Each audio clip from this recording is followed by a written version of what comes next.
If you've been tending your raised garden bed with love and care, only to discover that your earthworm population seems to be shrinking, or worse, fleeing, it can be both puzzling and frustrating. Earthworms are nature's engineers, quietly aerating the soil, breaking down organic matter, and feeding your plants through their castings. When they vanish, your soil suffers. On Soilpower, we always talk about working with nature, not against it. And that's why today we need to have an honest conversation about one of the biggest mistakes gardeners make: adding the wrong things to their soil.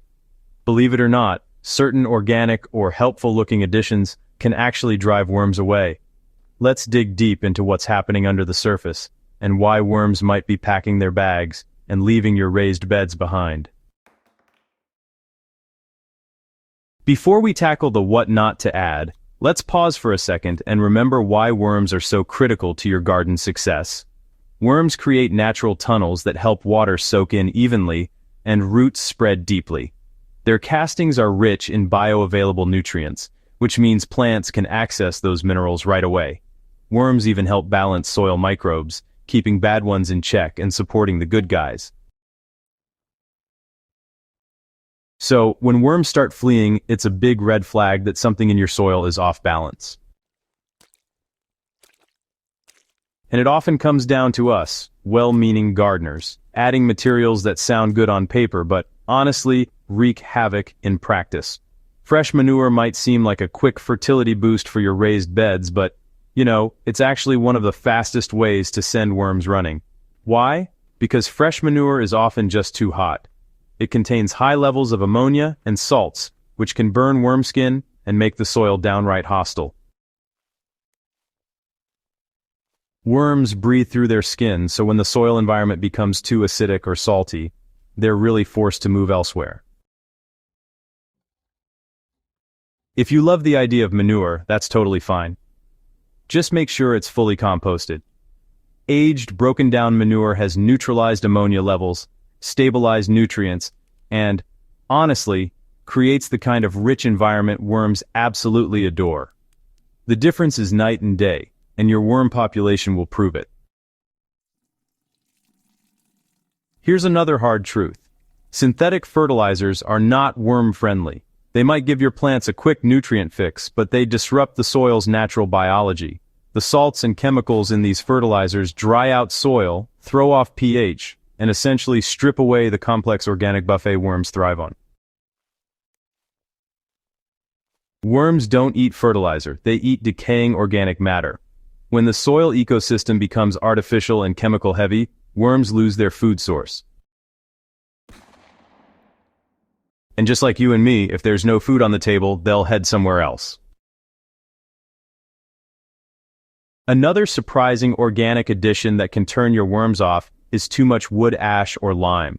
While these materials can raise soil pH, overdoing it creates an alkaline environment worms can't tolerate. Remember, worms like a slightly acidic to neutral soil range, about 6 to 7. Push the pH too high, and it literally irritates their skin, forcing them to crawl away. If you use these amendments, do it sparingly. Always test your soil first, so you know if it actually needs lime or ash. Otherwise, you might be fixing a problem that doesn't exist while creating a new one, driving away the very creatures that keep your soil thriving. We've all been guilty of dumping kitchen scraps straight into the soil and calling it feeding the worms. While worms love organic matter, fresh scraps can rot anaerobically before worms get to them, creating foul smells and harmful acids. Citrus peels, onion skins, and garlic are especially tough on worms. They break down slowly and can alter soil chemistry in a way worms dislike. So, the solution? Compost first. By the time food scraps have broken down in a compost pile, they're no longer raw or harsh. Instead, they become a microbe-rich feast that worms in your raised bed will, happily devour.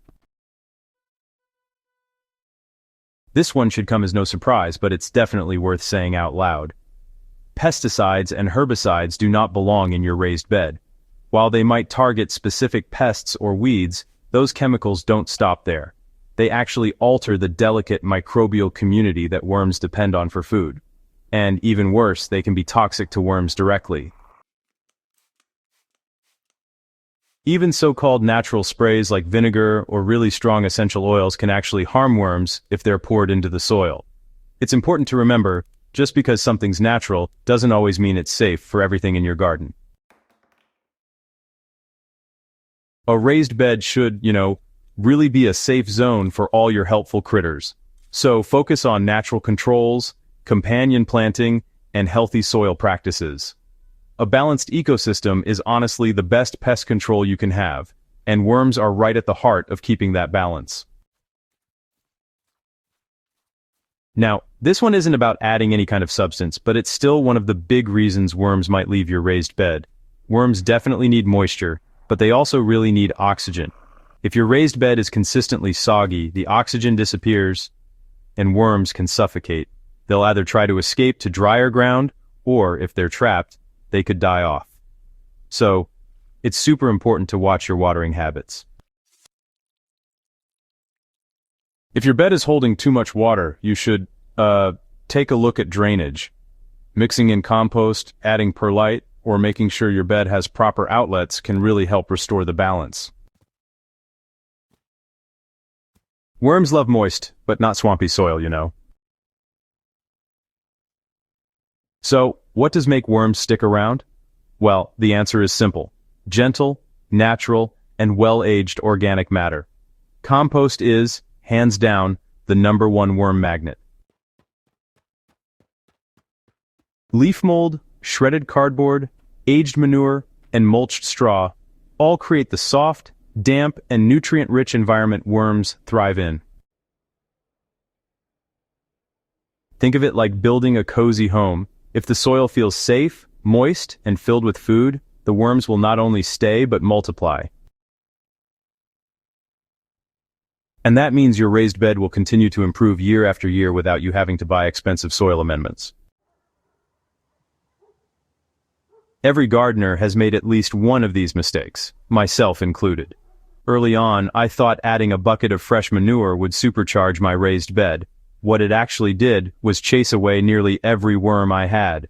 It took a whole season of composting and rebuilding to bring them back. That's why I always stress to fellow gardeners, shortcuts don't work with soil. Nature works on her own timeline, and if you trust the process, worms will reward you tenfold. If your worms are fleeing your raised bed, don't panic. It's usually a sign that something in your soil environment needs tweaking.